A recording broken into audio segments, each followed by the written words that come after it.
台湾这件事好奇怪，外国人就是不习惯。要收集发票这件事情，我真的无法理解。你不想中奖哦？发票给我，我现在钱包的发票比钱还多哎。台湾年轻的女生完全不会做料理，可以吃什么麦当劳，你没办法给小孩子在家里自己做健康的食物，所以他才找不到女朋友啊。诊所啊、医院呐、那些东西地方。诊所、医院。对，因为我们怎么叫？日本都是306啊、12号啊。我完全赞同你。在问诊的时候，巴小玉先尿尿，还有烧烧的感觉，整间全部都听到。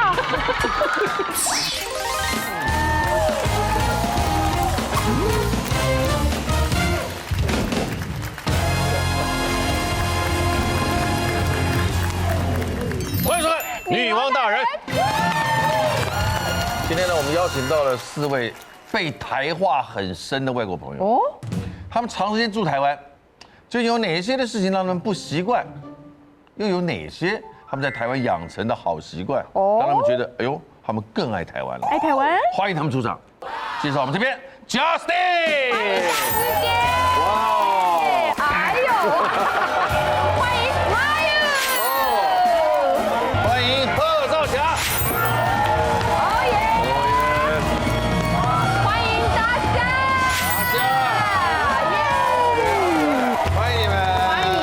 欢迎。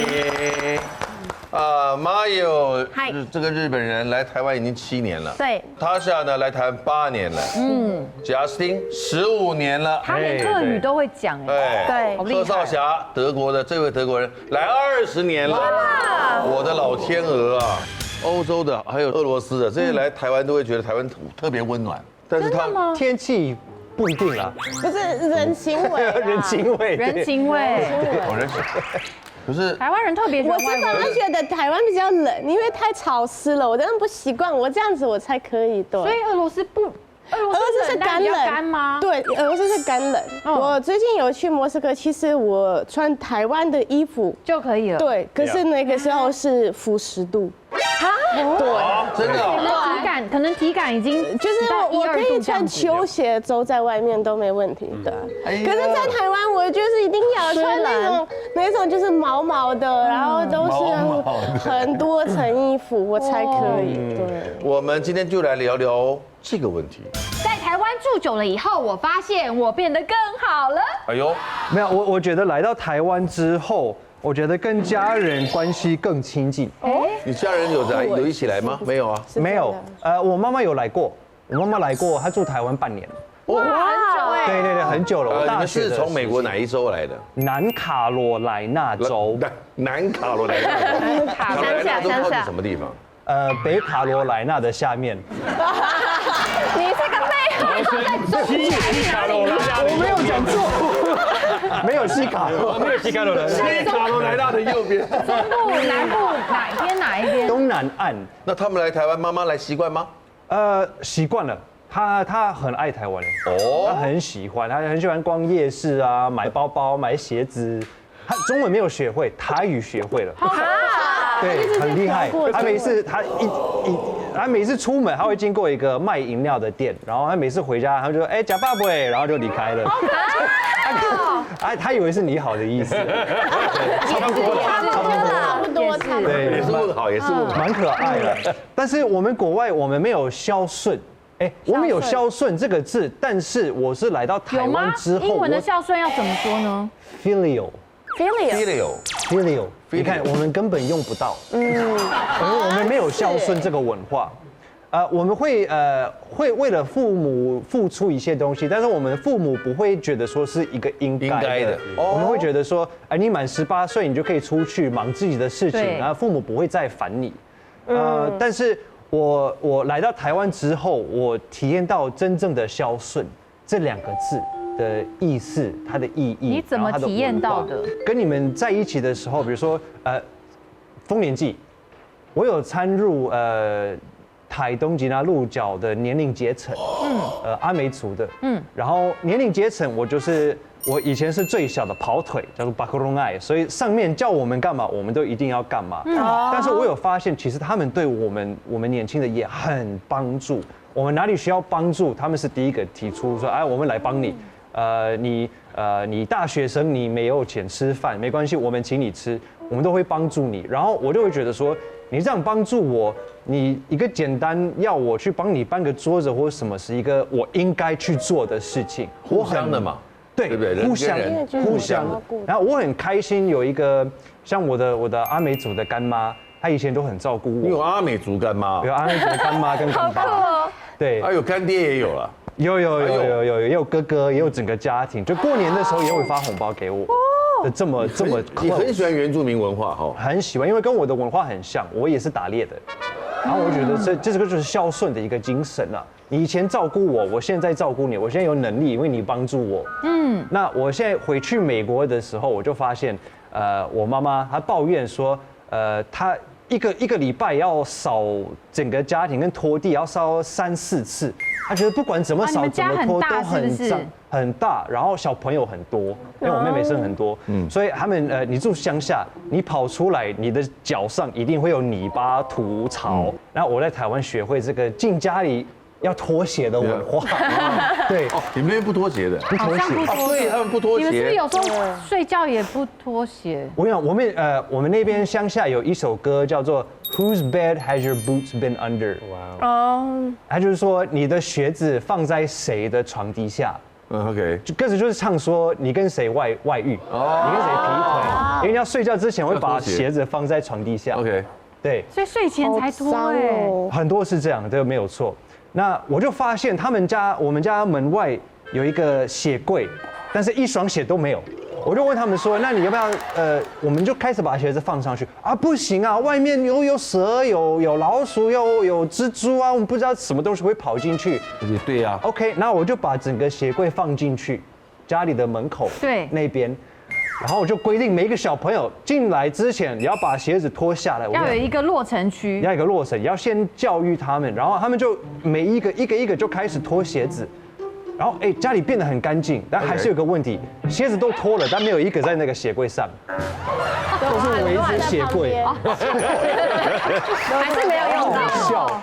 但是我就回去，我会想很多，我怎么样可以帮忙？像我妈妈，她是最近盖一个新的房子，上一次回去我就拿一个斧头，然后整天都在外面砍树，然后就是帮忙家庭，要干嘛就干嘛，就很可是你是说，你如果没有来台湾生活这么多年，你不会学到要这样回馈家人，是不是？因为我家人不会跟我要求。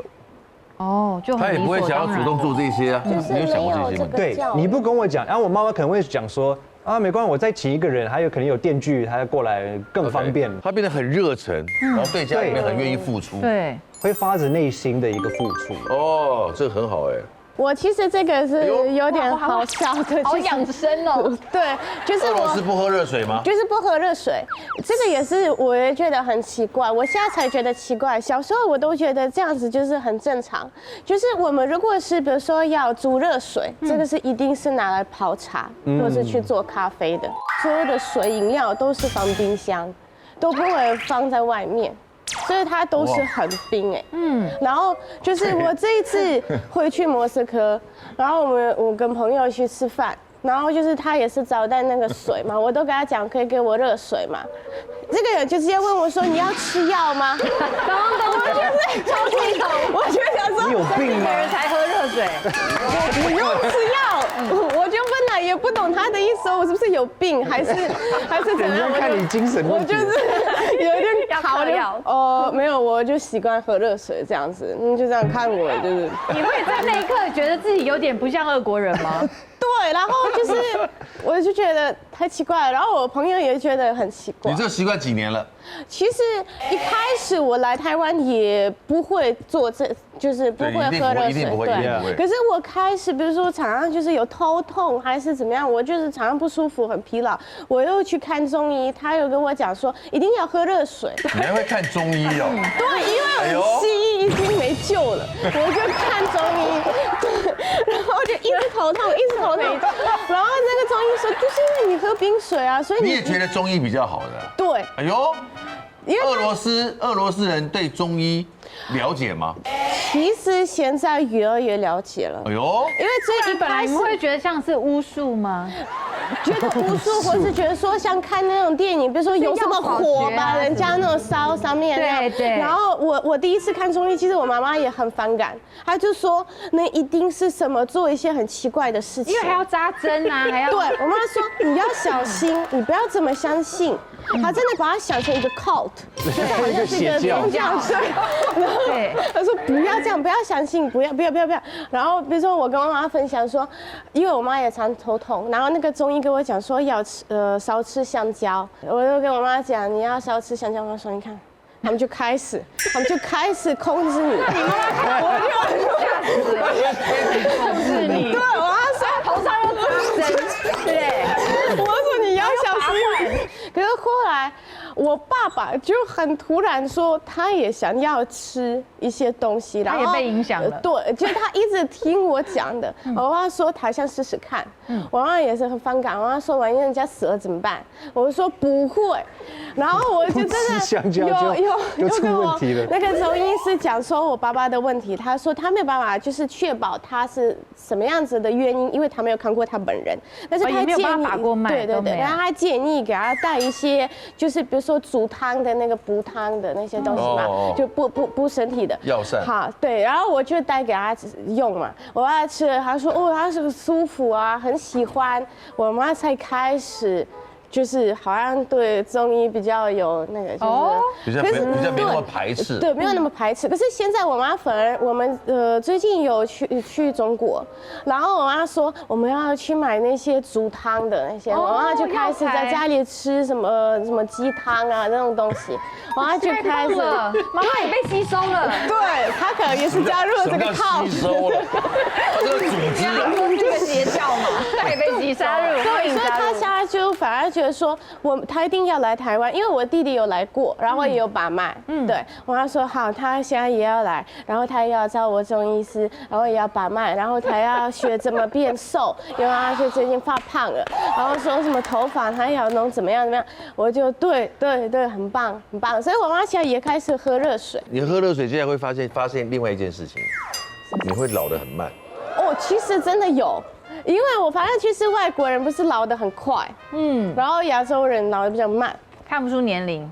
对，何少侠，来，其实我很多方面都有进步啦，我觉得。哎呦，人际关系变好，你以前不好。我不知道，我小时候有一种那叫什么社群恐惧症哦，社恐。所以我就，比方说我要去妈妈叫我去都市买东西，我都不太敢，我不想太多人关注我，或是就是，OK，我有点害怕，然后，哎呦，我就是那时候只有我哥哥，那在学校几乎没有什么朋友。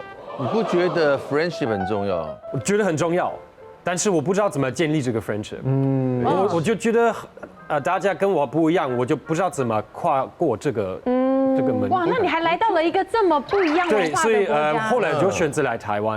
因为我那时候一直觉得德国好像这个文化不适合我，很想冒险，很想去别的地方看看会不会比较适合我。然后到台湾之后发现必须要面对一直跟陌生人相处。对。OK。德国人也是一开始比较冷漠一点，然后但是台湾人就是很热情，然后会一直想问你很多问题啊。然后我就变得比较不怕陌生人。对，是完全不一样。然后英文能力也变好。我在德国英文能力也已经算不错了，可是我觉得在台湾很适合练英文。对，因为你们的电视节目很多就是电影什么都是用英文的，就是不是配音了，都是配音。我们在德国是配音的。德国不是吗？德国不是，我们都是用配音的，所以我们在你们的好莱坞片都是用德文，日本也是用好莱坞片都是日文，我们也是配音。真的，真的。对，所以其实台湾人说英文，他这边很难练英文，因为没有那个生活圈那个生活环境，我觉得完全不对。台湾的生活环境非常适合练英文，所以我在这边也是认识很多外国人嘛，不只是台湾人，我也认识很多不同国家的外国人，就一直跟他们练英文，然后发现我英文能力变得很强，我就更想用不同的语言或不同的，我就非常享受这个认识不同的文化跟人的个性。然后在德国我不知道德国人好像不太想管别人的事，对，就也不会想，台湾人就很爱看到陌生的东西，会想了解。对。然后在德国比较好奇哈，我们比较好奇。对，我那时候在德国跟同学分享，我认识一个台湾，我就是为了第一个女友来台湾嘛，那台湾人嘛，我那时候就觉得我很想去台湾拜访他，然后同学就说你确定是好吗？如果是诈骗怎么办？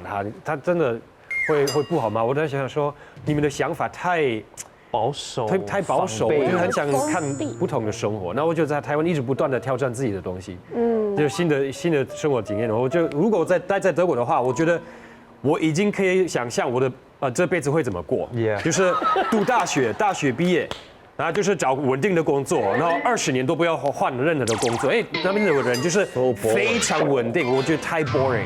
然后就是来台湾发现，我来台湾20年，我觉得这20年我觉得我一直在旅行，我不是一直有一个无聊的这种规律的生活。虽然我的生活这边算很规律。可是跟德国人比起来，还是就是很丰富的样子。那你觉得以现在你这个状态，再回到德国的时候有什么不一样？对，我现在回德国，我就发现我很容易就跟别人聊起来。比方说我觉得很奇怪，我去健身房，在德国去健身房，一直被德国人搭讪。对，而且被男生搭讪哦，不是 gay 或是什么，他们就很想认识我，不知道是我散发出什么样的态度，但是我在那边我练的方式也跟别人不一样，然后别人就是我跟我哥哥一起去健身房，可是没有人跟我哥哥聊天，因为德国人我觉得从小我们比较不会讲客套话，我们也不会是客气的笑。如果你在路上走来，什么叫客气的笑？就是台湾人说谢谢啊，我们德国人说你水的好像哦。对，台湾人会帅哥那德国人完全不会这样子，德国像俄罗斯人就是谢谢不客气都这样的表情哦。对，就是看起来很严肃，但是我们没有恶意，我们就是冷冷的。只是这个环境就是这样。对，那所以我现在在德国比较容易就是。跟人家来friendly， 对，比较 friendly 一点，然后大家会觉得好舒服吗？你比较舒服在德国没有，不会这样子。如果你在德国这种事情，说你他这站吗？有什么问题？没有不用那么夸张，带就小小一点的那种微笑，傻傻的，傻的。没有那个很好笑，就是他讲的是没有错，因为像我们在俄罗斯也是这样，就是比如说下一就是都要求那些比如说服务生就是很客气讲话，因为他们一直要提升那个服务品质，然后他其实也突破自己，一直跟你笑，他自己根本不想笑。我说那个俄罗斯的服务生，他根本不想笑，而且他没有办法，他就是被要求。然后我朋友觉得他很恶心，因为他觉得这个就是很假。他说为什么要跟我笑？我到底长得怎么样？为什么要跟我笑？这样是一个很负面的。我就想说，对，就很奇怪。像我们遇到不管是朋友或是陌生人，在台湾，比如说我讲说我会讲中文，人家就是一个你好棒哦，你好厉害哦。不管我是真的厉不厉害，我就是觉得舒服。可是我到俄罗斯讲我会讲中文，谁不会？或是那种，你就学了2个字，然后想在这边炫耀说很会讲中文。你知道，我有看过某某某人，根本没看过，他比你厉害，他一定比你聪明，他一定比你好，怎么样呢？Why？ 为什么？你就讲很好啊，就鼓励你就好啦。对，我就不懂。太惊讶。我是你们，我也会住台湾，我不会回去了。对，讲的那个国家，讲的你们那个环境，那个气氛。不舒服，高压不舒服。我觉得你们都希望你们的小朋友有一次可以到国外去体验看看，我们也希望小朋友长大之后可以来台湾体验的。说得好。台湾人超爱这东西，外国人反应大不同。在捷运上，然后前面人就是，比如说他口袋拿东西，发票掉了，然后别人一定会冲过来，然后抢他的发票，你赶快拿走，然后就这样好开心，我就觉得。真的有必要吗？你不想中奖哦？发票给我，我现在钱包的发票比钱还多哎。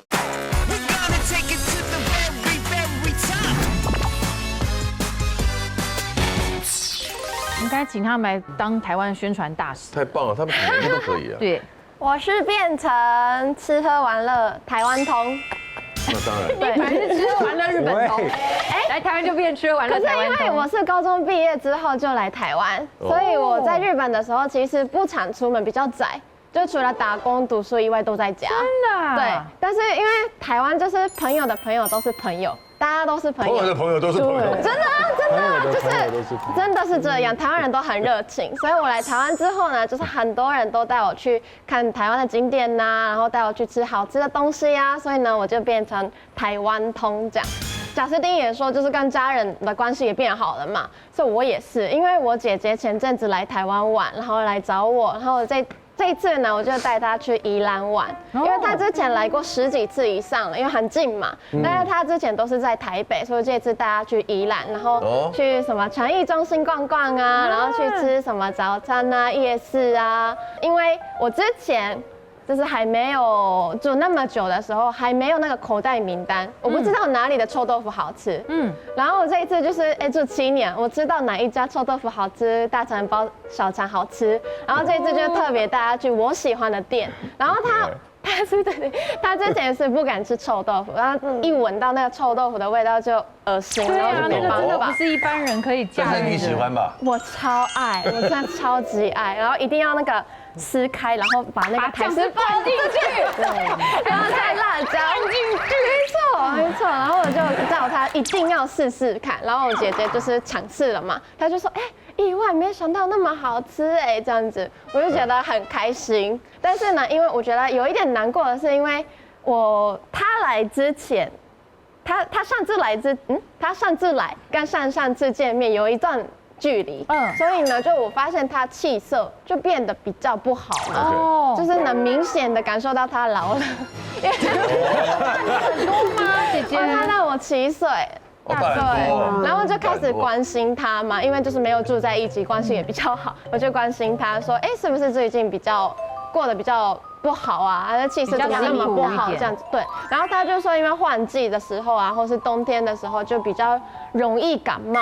然后我们家女生，就是我妈、我姐跟我，都是手脚冰冷，代谢不好，很容易。对。然后我发现，都是因为台湾人很多那种健康达人嘛，很注重健康，所以就是之前就是我朋友也是来介绍一些就是商品给我，然后它是脆鸡精，我试了之后就蛮有感觉的，就是冬天天气冷的时候就比较不容易手脚冰冷啊什么的问题。对。后来呢，就是他来台湾的时候，我除了就是带他去吃早餐啊、夜市以外，我就叫他去门市试喝，然后还带一些真的脆低精买回去日本。然后后来我就上个礼拜我还问他，就说，那你使用的怎么样？他就说，就是气色跟精神真的有变好，然后还叫我网络上订购，然后再自己回去日本这样子。我现在就手脚冰冷对。然后手脚冰冷。对啊，我整机都是这样我也是，你有没有看到我在发抖这边只有他是要穿的最暖，因为他们体脂比较低啦，他们都有在练身体。你们是不是刚刚后面偷偷喝那个？有，我是一直都有在喝，因为它是里面是有那个对女生非常好的成分以外，还有那个日本专利金丝燕窝，有燕窝，然后我就跟姐姐讲这个金丝燕窝，她也是很兴奋，因为金丝燕窝在日本非常有名，而且非常贵。对，然后她说她那个日本的朋友啊，她其实也是喝那个金丝燕窝来养颜美容，对，所以她也是买了很多回去日本这样子。那我今天也有带来。来，让我们聊一下，一定要喝看看。佳佳，这是美女人脆低精，脆低精，对，没错，研发这商品的博士，她是台湾首位女中西医师庄博士。然后我后来呢上网查，她其实是旅日医学博士，也是那个食疗养生专家。然后呢，她在日本的那个报道《朝日新闻》Asahi新聞有发表过她自己的女人3圈理论。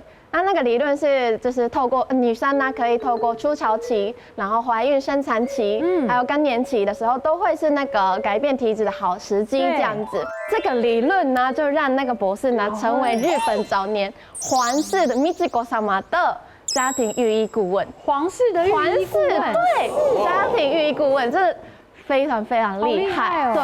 然后他这个厉害的博士呢，做的这个研发的这个商品，其实一个小一包嘛，但是里面的成分也是非常的珍贵，里面有那个专属女性的本草植萃浓缩精华，还有日本专利的金丝燕窝嘛，然后里面的含量高达到50毫克。其实非常多的而且它是有透过那个酵素水解技术，所以就是转换成小分子比较好吸收。哦，味道很好哎。对，味道很好。对啊。然后里面还有一个是低基精，是使用最自然的那个土鸡，手成土鸡。然后没有稀释过，非常纯粹的。哎呦，对，然后最后是搭配米精红枣露，让前面的成分发挥更好的作用，这样子就是对养颜美容非常有帮助。真棒！怎么样？就是味道应该也是蛮好喝，喝的很清爽，很顺口，但是它的味道像药膳鸡汤啦，是不是也味道很甜，很香甜，对，很香甜。对，你讲到那个回甘。它还会回甘。他想喜欢喝吃中药啊，对，我觉得超好喝，因为很多东西不是有一点恶心的感觉，就是尤其是那种就是不是就是用鸡来煮的，就是它有一点它有鸡腥味，是不是？对，可是这个完全没有。没错，因为我自己其实也是蛮怕中药味的，我姐姐也是，所以就是如果大家就是怕苦的话，建议大家去门市喝。去试喝看看，但是我觉得常温保存的，真的很特别。常温保存它可以，就是我这样子撕开来喝，其实也是 OK 的。但是我可以，然后直接当然可以，它不是分哦，好厉害哦。可是可以这样子喝，这旅行的时候很好带。对，随身携带。然后我自己的话，因为冬天很热嘛，我会带一个保温罐，然后放进去大概1-2分钟，然后拿出来喝，温温的很舒服。真的蛮不错的。我们让外国朋友来台湾介绍补品、介绍中药，我觉得是一个不合理的画面。台湾真的是注重健康，然后我觉得这些商品真的是有帮助到我，因为我大概喝了1-2个月吧，我觉得蛮有感觉的，因为最近天气冷嘛，我觉得没有那么多那手脚冰冷的问题，而且我觉得，因为我来台湾之前都不敢素颜出门。但是现在是我会素颜出门啊，真的假的？对，好难想象哦。但是日本人不可以素颜的，没有办法。但是我之前素颜就是比较苍白的，因为我肤色也是比较白。喝了这个之后就变得比较红润，我觉得就是更加自信这样子。啊，自信很重要，由内而外的调理。任何有自信的人看起来都会男的帅，女的美啊。对，而且快过年了嘛，大家都很喜欢送礼，觉得很适合，很适合。好东西送给需要的朋友，谢谢，介绍的真好。德国天才没桃花，原因竟是出在这。台湾年轻的女生完全不会做料理，可以吃什么麦当劳，你没办法给小孩子在家里自己做健康的食物，所以他找不到女朋友啊。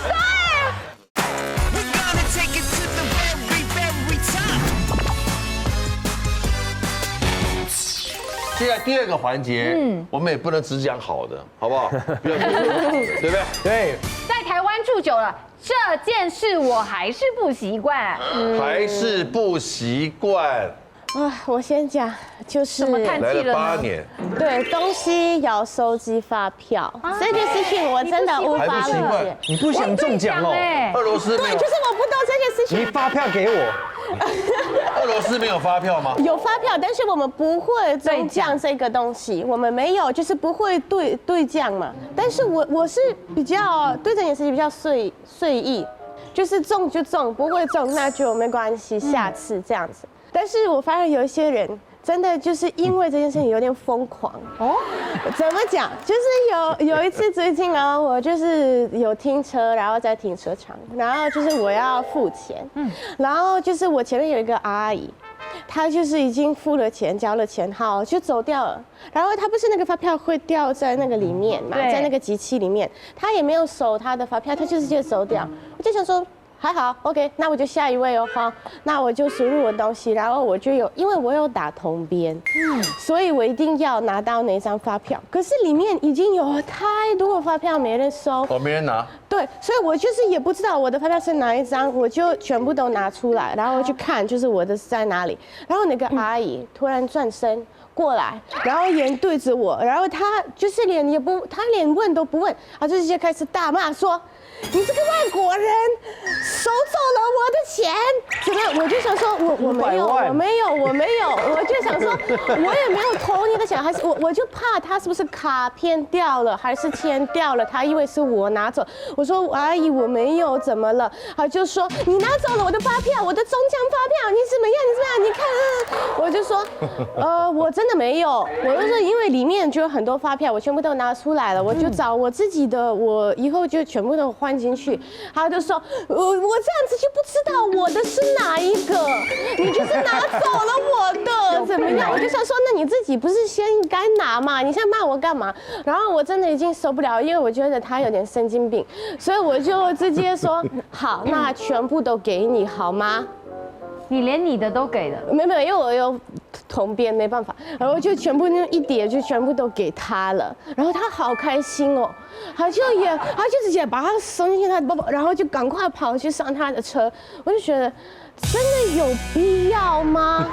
然后我也看过，就是那种，比如说走在捷运上，然后前面人就是，比如说他口袋拿东西，发票掉了，然后别人一定会冲过来，然后抢他的发票，你赶快拿走，然后就这样好开心，好像是真的他已经中奖了。可是你不一定，你看我做他8年，我对过那些发票，对我又最多中过什么1000、2000块，难怪，但是没有500万像他讲的，没有，我也没有。 500万就不用来上节目了。没有，我现在钱包的发票比钱还多哎。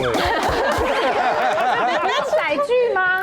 我没有那么科技发达啊，还没跟上啊。不要尴尬，我也没跟上。对啊，我也没有载具，我也没有啊。对啊，载具比较容易中啊。对，我知道，听说载具比较容易中。对，因为他自己会对，对。但是像我后来我加入台湾的公司，然后他就跟我讲说，如果我要报账，我一定要打通编啊。对，这个对我来讲也是超难的哦。对，最一开始，因为我最一开始中文没有那么好，我记东西本来就已经很难哦。 还有就是这么长的号码，我连自己的手机号码都记不起来，然后我还要记你的通编。好，那我就把它写下来，在我的记事本，好，在那个手机上。但是每一次我都忘记，因为我就是没有这个习惯。然后每一次，比如说便利商店，我就是要买自己的咖啡，同事的咖啡好，然后本来就很慢，然后后面的人一进就开始翻白眼，就是太慢了，那个外国人怎样，还打那个特别，然后我口音很重。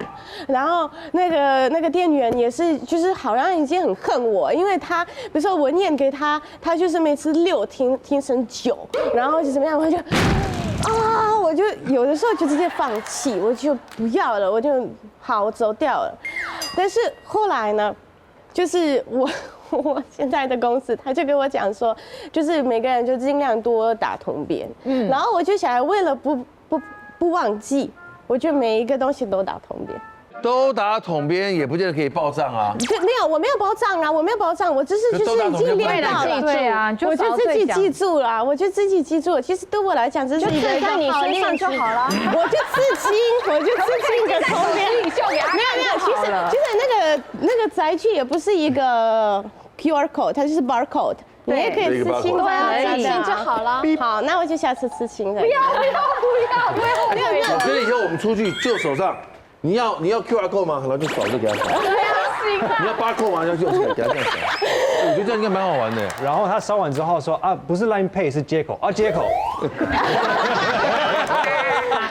还有不同的地方。我有 Apple Pay。这件事情超奇怪，外国人真的接受不了。诊所啊、医院呐、那些东西地方。诊所、医院。对，因为我们怎么叫？日本都是306啊、12号啊。我完全赞同你。在问诊的时候，巴小玉先尿尿，还有烧烧的感觉，整间全部都听到。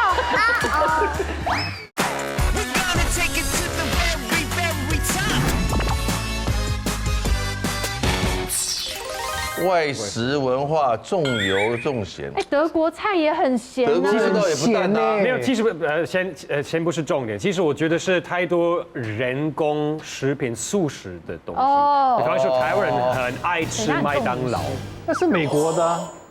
德国，那所以我觉得很奇怪，为什么那么爱吃素食？德国麦当劳生意不好吗？我不知道哎。但是我从小到大，我在德国20年，我吃了麦当劳不到5次吧。那搞不好是你啊，那别人呢？不是，在德国一般人不会，就是没有选择的时候才会去吃麦当劳。哦，真的。因为台湾人就是有第一个选择就是啊，可以吃什么麦当劳啊，麦当劳。比方说，他很多人这边100出头就可以吃到一个套餐，所以那个太容易。我们便宜啊。对，我觉得饮食就是要先健康跟就是让你吃饱。我觉得那个文化就是我们在德国大部分的就是餐是在家里自己煮的。比方说我们的早餐尽量在家里，如果有时间大家一起吃早餐，或是晚餐一定大家一起吃晚餐，不是。小孩出门自己买，爸爸出门自己买。OK， 这样子整个文化有一点。专程跑出去吃饭。他们会坐在一起吃。他们这个很好。所以而且我们在德国几乎每一个人都会做料理，不可能。而且在台湾很多人没有厨房，跟妈妈也没有学，所以很多人就是一辈子都完全不会自己做料理，连意大利面都不会煮。有人像我之前一个朋友要吃意大利面，我说我可以吃啊，我可以煮啊。他说哎你怎么会好厉害？我说厉害。我觉得这个就跟泡面差不多哎。这样你们是会成就感爆棚吗？没有，我就觉得我就觉得很如果我在台湾找另一半，我会希望他有这些基本的能力。我觉得在德国这是基本的，可是很多台湾年轻的女生完全不会做料理，对，就是直接叫外食。我觉得这个对我来说是生活白痴一样。对，我觉得如果你有孩子，你没办法给小孩子在家里自己做健康的食物，对他的成长过程非常非常不好。那如果父母觉得没关系，你吃麦当劳就好了，你吃买早餐店的东西，如果他这样子长大，我觉得对他的健康是很大的负担。所以我觉得在台湾。你们应该要多照顾小孩的那个健康的观念。给贺少侠鼓励一下，谢谢。赞终于讲了一个有道理的。终于讲了一个前面讲没道理，没有。我觉得讲得很好哎，我觉得这应该重视。你现在有女朋友了吗？没有。所以他才找不到女朋友啊。这完美。你会不会因为太完美所以找不到对象？其实我要求真的蛮高的，我希望我的另一半是有台湾文化的优点跟西方文化的优点可以融合。但是不可能，这个人不存在。但是我觉得没有可以学习啊，可以学习啊，愿意学习。马友雅，你还有什么地方不习惯的？你这么爱台湾？当然，直接叫名字。那要不然怎么叫？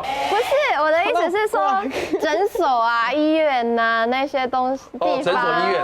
对，因为我们怎么叫？日本都是306啊、12号啊什么的，对，报号码不会直接叫。你觉得报号码比较好的？我觉得重视隐私，对，因为我的名字比较特别，麻油嘛，所以就我去诊所很尴尬的说麻油，真的对，然后每个阿姨都要看麻油是谁，然后是谁，麻油啊，对，鸡呢？以为人过来卖麻油，真的很多小朋友就在那边说麻油鸡这样子，所以我就觉得有一点完全赞同你。我就有一个朋友去看妇科，然后他说他听到护理师叫别的病人的名字，比如说好巴小玉，然后巴小玉就来了。然后他就在问诊的时候，因为他们会先做一个调查嘛，今天来为什么看诊，他就会问他说：“你现在尿尿还有烧烧的感觉吗？”真的很尴尬，整间全部都听到。他说他觉得好可怕哦，他而且自己也被这样叫到。你们那个大字幕上面已经写，你说巴小玉对不对？对，因为八圈玉，对啊，他没有把。有什么用啊？你还是会做出来，把整个名字念出来啊。对，有点尴尬。然后再来就是银行啊，或者是什么管理人员。如果在日本的话，叫我藤井小姐这样，不会叫我麻油，因为叫我直接叫我自己的名字是很亲密的，就像叫你国成，对，国成啊，欢迎你啊，国成，这样，对，那个曾先生，很亲切啊，很亲切，银行没叫你。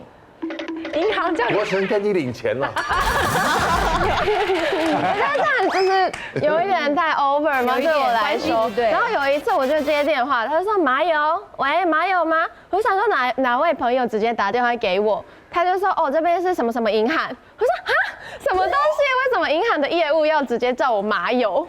就好像朋友一样，对，比较不了解。然后后来就是那个警卫也是，就是我家管理的那个。管理室的警卫，他也是说麻油，你吃饱了吗？啊，你的包裹到喽，你记得下来拿哦。我就想说，很亲切，没错。名字而已，他不知道该念什么，其实。可是他们也是少侠，少侠，那个斯丁来找你了，没有斯丁啊，我现在没有。其实蛮多人都说贺先生，我们听着哇，好有距离感哦，好不舒服。贺先生，他应该怎么叫你比较好？少侠就好了，就好了。我觉得贺先生好怪哦。加斯丁也可以吗？我以前听人家叫我夹赛丁，他的这个姓名根本不应该分开呀，你不能斯汀不是他的名字，他的名字是贾他姓贾呀。不没有，其实我身份证的。如果是英文的话，他的英文名字姓柯啊，他的英文名字也不是 Stin， 是 Justin 嘛，所以你不能把这跟 Stin 分开啊。但 Justin 是我的艺名啊，我有自己的中文名字。你应该叫罗斯汀嘛，罗斯汀蛮好笑。我是马友嘛，很多人都说马小姐。哦，对，我也是，我是达小姐，对，我是达小姐，所以我叫友，对，达小姐，我常常去，对不对？我本来马小姐对不对？问你这个问题，我也是2个字，我也是2个字，就是马小姐，达小姐。然后我就这样说大师姐，后来我就对我是。很多人其实不知道怎么分开，你放弃4个字嘛，藤井马友嘛。藤井，有些人没有人知道你叫藤井吧？藤井有些人知道，然后就有些人叫我藤小姐，有些人是藤井小姐，有些人是藤井马，然后有些人是藤井马。对，我就想说，因为台湾有那个什么2个字的姓名嘛，就是老婆跟那个老公那个，对，欧阳对，所以可能就是藤井马，就是对，范江，就是那个曾巴玉嘛。对，你在台湾也生活40年了吧？你有没有什么到现在还不习惯的事情？我刚刚想一下，真的有哎，我好不习惯，我还是不喜欢台湾的市容。那些招牌，对，这个全部这样夹杂在一起，然后没有一个整体感，我到现在还是很不习惯。我跟你讲，这个事情我常常想，我说是这个听起来有点奇怪，可是我觉得如果把那些拿掉，我觉得会更丑。因为很多我真的觉得，我对不起，拿掉会更丑。台湾的老房子盖得非常的难看，我觉得有招牌，至少有一些彩色的东西，让我觉得比较漂亮一点。把它拿掉，如果你看那种没有那些招牌的房子，更难看。所以我觉得这个有一点那种台湾的气氛，我觉得有一点可爱，然后我觉得不错，真的啦，真的。如果你们要拿掉的话，要重盖所有的房子，真的。台湾独特选举文化，连战斗民族也害怕。我最不习惯就是，比如说是这个真实人物的脸超大的，然后他就每天在看我，然后有一些比如说女政客，她会秀太大，就是大到外星人的感觉，我就想说，你说谁啊？我没。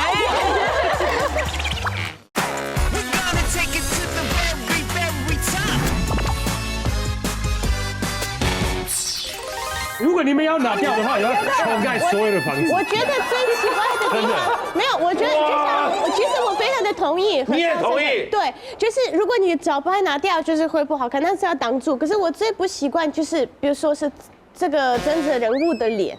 我不懂，我真的不懂。然后就是那个超大的，然后他就每天在看我。然后我其实在台湾没有投票权，可是我每一次都很想去给他投。然后就是比如说我搬走，就别人在看我，想说要不要给他投。总是有人在看你。对，然后就是有时候我去思考，有一些人就是比如说他是放很正常的照片，然后有一些我发现他就还会摆 pose， 这个就是很奇怪，一定会有这个。没有这个还好，可是比如说是这样。然后是这样，然后这样，就是对，很奇怪。然后有一些，比如说女政客，她会秀太大，就是大到真的就是我玩她，就是像有点外星人的感觉。对，不给号码，你不知道是哪一个。有的时候就是我去我妈妈家，然后他们比如说看那个政治节目嘛，争论节目，然后比如说他们在讲某一个政客，然后我就说这个没看过。然后我就去搜寻他的名字，就是那个，但是他是完全不一样，他就是跟本人长得完全不一样，他就本来就是一个，我不能这样讲，就是比较老。对啊，但是他在那边秀的好像20几岁的样子，我就想说，你说谁啊？我没很多，然后就是我真的很好笑，然后还会放一些特效，比如说他是一个 Viking 或者谁的，就这样，就很凶的那种，我不懂那个。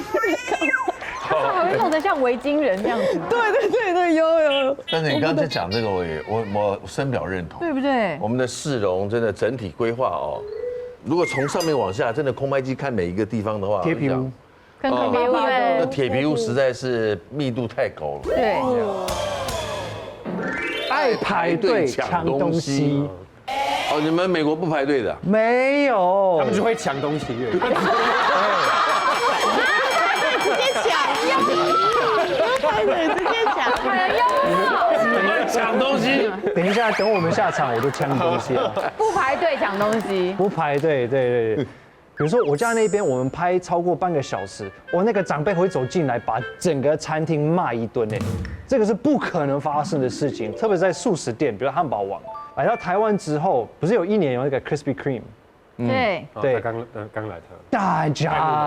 大家都在抢这个东西，抢到排队到路中，都还在拍。然后我想说，天哪，这个是我从小看到大的东西。你走进去我们那个 Walmart 超市，我们有一座山都是 Krispy Kreme 的，真的也没有人在拿。但来台湾之后，我还记得一个台湾的朋友，他就在炫耀说：“哎，你看我有买到2箱，根本不用排队啊！哈哈哈，我是谁啊？哈哈，我很厉害啊！”我想说这个在美国就是街上就捡得到，也没有人要啊。没那么夸张，没那么烂啊。另外一个最近让我很头痛的，麦当劳那个早餐，哦，你说那个 waffle 的那个 waffle McMuffin， 然后我气得要命啊！这个东西我从12岁都已经有这个东西，那2000几年了。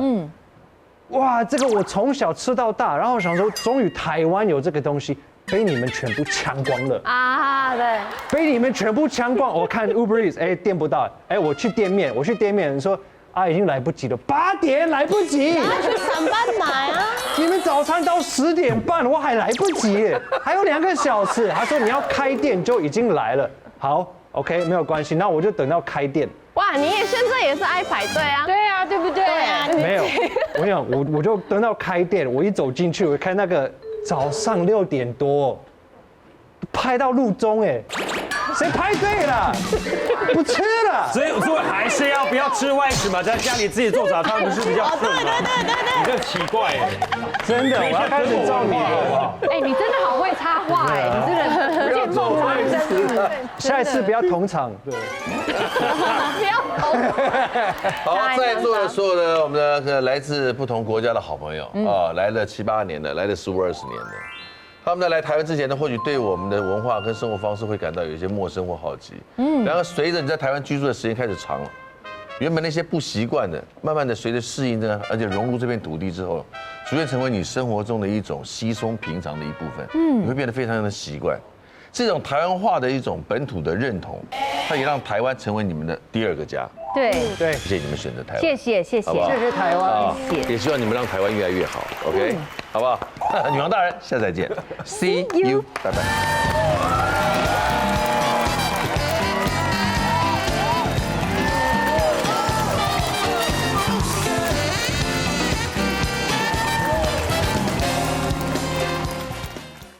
快订阅未来中文台 YouTube 频道，开启小铃铛就可以看到最新的女王大人哦。